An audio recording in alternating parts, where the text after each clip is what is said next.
Halo teman-teman semua, jumpa lagi bersama saya di channel Sopir Taksi Online. Mantap, kali ini tanpa topi guys.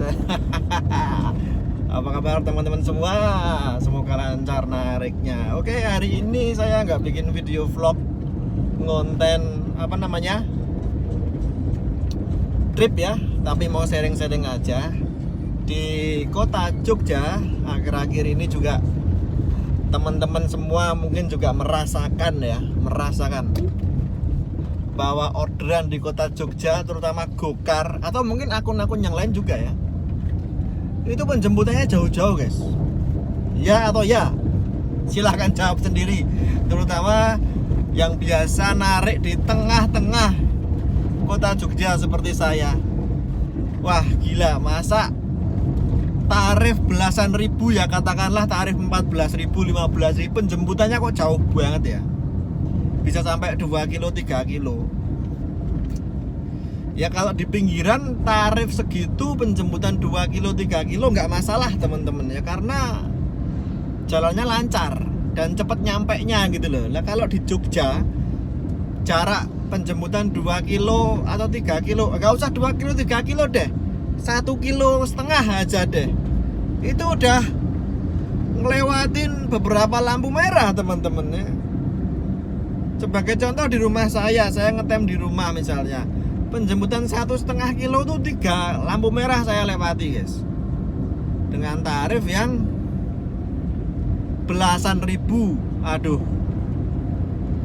makanya akhir-akhir ini saya sering ke pinggiran aja teman-teman, supaya bisa merefresh akun juga, dan orderannya juga beragam lah saya rasa.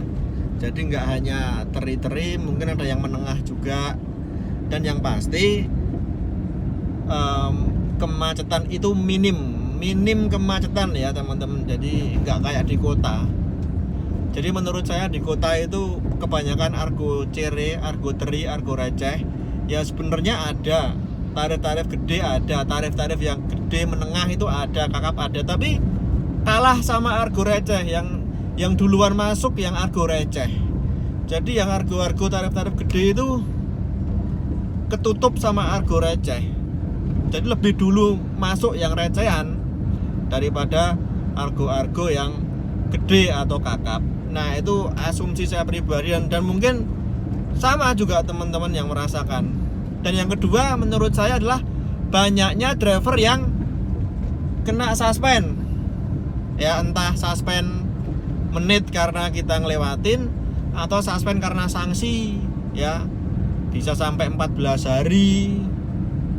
Nah kayak gitu, entah karena cancel atau entah karena offline, gendong dan sebagainya. Jadi driver-driver di tengah ini tampaknya kekurangan kekurangan driver. Jadi argo semuanya bisa masuk dan penumpang terlantar. Pagi-pagi aja saya nyalakan udah ada lonjakan, walaupun lonjakannya cuma Rp2.000, tapi menandakan wah ini mungkin banyak permintaan tapi driver sedikit dalam artian banyak driver yang kesuspend, atau banyak driver yang ngancing, atau memang belum banyak driver yang standby di tengah atau pada main sortir. Itu saya rasa begitu teman-teman. Jadi cuma share aja kondisi on-beat di tengah Jogja di musim saat-saat liburan seperti ini. Saya bikin vlog ini di hari Selasa, tanggal berapa ya? Tanggal 8 ya guys, sore hari. Dan saya masih tadi narik di pinggiran, cuma mungkin nggak saya videokan. Nah, besok hari Rabu kita nggak tahu, saya nggak tahu mau di pinggiran atau tetap di tengah. Saya rasa saya harus melihat kondisi lalu lintas juga teman-teman, dan kondisi orderan. Kalau sekali menyalakan dari rumah ya, sekali menyalakan Gokar langsung kok jarak jemputnya jauh dan tarifnya kecil, itu udah pasti nanti ke belakangnya, ke sononya bakal seperti itu terus orderannya. Artinya bakal kecil-kecil dan jemputnya jauh-jauh. Tapi kalau sudah sekali nyalakan jemputnya dekat, tarifnya cocok, nah itu berarti kemungkinan sudah mulai normal. untuk saat itu. Nah, nggak tahu kalau menjelang siang, menjelang sore, menjelang malam keadaan bisa berbeda. Nah, yang saya pengen bagikan keadaan tadi pagi teman-teman. Saya menyalakan orderan jam 8 ya guys. GrabCar-nya saya sengaja setting ke arah bandara terus dan nggak pernah dapat. Dan 1 jam nggak dapat langsung hilang, langsung settingannya nggak bisa dipakai. Terus GoCar-nya tak nyalakan, 20 menit nggak bunyi. Sekali bunyi kok jemputnya di Jalan Bantul. Tarifnya 16.000, nganternya ke Benteng Vredenburg. Titik jemputnya itu di Jalan Bantul, Dukuh itu loh, Banjarsari itu loh guys. Utaranya Pasti. Tahu kan Pasti Dongkelan, utaranya itu ada gang ke barat. Banjarsari ya, daerah situ. Padahal saya di rumah guys. Kok jemputnya di situ? Gila nggak? Kalau saya jemput, saya ngelewatin berapa lampu merah tuh? Lampu merah Joteng, lampu merah Gading, lampu merah Joteng Kulon, Surodiningrat, 4 lampu merah guys, dengan tarif 16.000. Gila nggak? Makanya langsung tak putuskan, wah ini nggak beres ini, orderan ini sudah pagi-pagi sudah modelnya kayak gini, diberondong belasan ribu, jemput jauh. Nah, setelah saya sortir dan sempat ngunci setengah jam, akhirnya dapet yang 20 ribuan, jemputnya deket, cuma selatan saya rumahnya. Nah, yang saya maksud tuh seperti itu loh guys.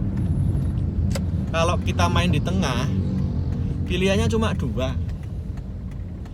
Kita main sortir dengan resiko kesuspend menitan, atau kita main cocol cancel tapi resiko kita nggak tahu, ya kan? Sejauh ini resikonya banyak teman-teman yang memberikan kesaksian bisa kena pelanggaran sampai suspend 14 hari gara-gara kita sering cancel brutal. Nah, kalau zaman dulu model kayak gini saya berani cocol cancel atau auto bid nggak cocok cancel. Nah, tapi kalau sudah ada bukti testimoni teman-teman ya, teman saya sendiri juga kena gara-gara kebanyakan cancel ya, waduh saya udah nggak berani lagi main cocol cancel atau auto bid cancel. Ya sementara yang saya mainkan ya sortir, ngunci 5 menit 30 menit, kalau nggak sabar main Grab. Nah itu teman-teman. Oke, jadi teman-teman siapa nih? Silahkan komentar yang mainnya di tengah kota, atau yang rumahnya tengah kota, atau yang rumahnya pinggiran, dapat orderan ke tengah, dapatnya cere terus sampai akhirnya stres, gelondang ke arah pinggiran lagi. Atau masih ada yang berani cocol cancel di tengah kota? Silakan komentar. Kalau saya udah nggak berani cocol cancel, saya beraninya sortir suspend 5 menit setengah jam. Kalau autobid jelas nggak berani guys. Saya guys, autobid juga rawan cancel. Soalnya kan kalau jemputnya nggak cocok, jauh banget atau masuk gang, tarif cere ya pasti keinginan cancel tuh ada ya. Makanya saya manual saja. Yang kira-kira nggak cocok, jemputnya jauh, tarifnya kecil, ya loss ke lewatin aja.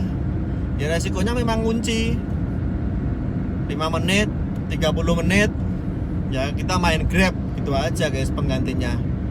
Jadi teman-teman siapa ini yang di tengah kota masih bisa bertahan, apalagi main slot? Silahkan komentar. Tengah kota Jogja kayak apa nih mentalnya ambil semua orderan. Kalau lalu lintas sudah berangsur-angsur mulai normal, kecuali Malioboro masih rame ya, cuma orderannya tuh masih kebles, masih jemputnya jauh-jauh. Jadi gitu aja teman-teman, matur nuwun. Silakan sharing bagi teman-teman semua yang masih betah narik di tengah kota Jogja. Sejauh ini liburan masih berlangsung, silakan komentar kayak apa modelnya, model sortir, model autobid, atau model slot, atau model gimana. Silakan komentar, saya pengen sharing-sharing gimana strateginya, taktiknya di tengah-tengah kota Jogja ya. Uang saya aja memberanikan diri untuk ke pinggiran. Ya pokoknya minggir lah gitu ya. Matur nuwun. Tak tunggu komentarnya gimana nih di tengah-tengah kota Jogja. Oke, tetap sehat, tetap semangat. Salam satu aspal. Salam buat keluarga. Jangan lupa makan, tetap sehat. Apalagi ya? Ya segitu aja. Begitulah kura-kura panjenengan pancen ngeten. Jumpa lagi di vlog selanjutnya. Mantap.